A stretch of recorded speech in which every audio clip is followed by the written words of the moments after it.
Hey you guys, welcome back to RPO Restoration. Today we're going to be working on this 93 full-size K1500 Blazer, but this procedure works the same for any OBS Chevy or GMC truck.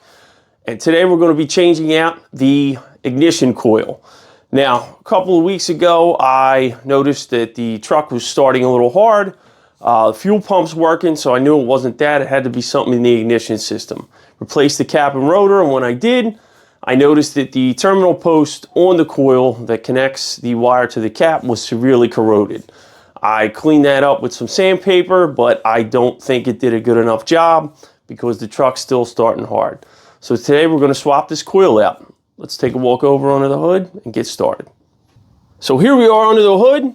Got the air cleaner off and removed, and here is our coil back here. Now I've already disconnected the battery, and you should do the same.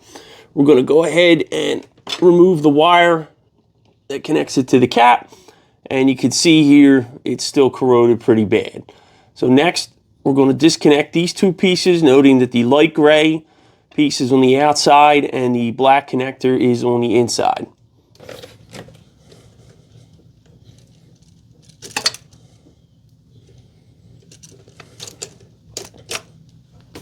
Now we're just going to get in here with a 13mm socket and remove these two mounting bolts on either side.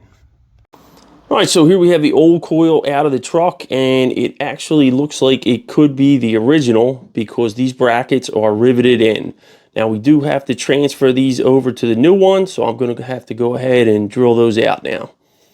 So we drilled out our rivets. We have our brackets transferred over to the new one, being mindful of which bracket goes on which side, and we've used the new hardware provided.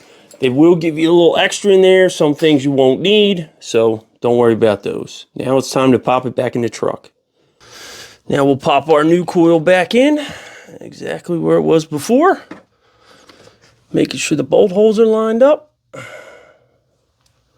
and tighten down our bolts. Now we'll reconnect our connectors.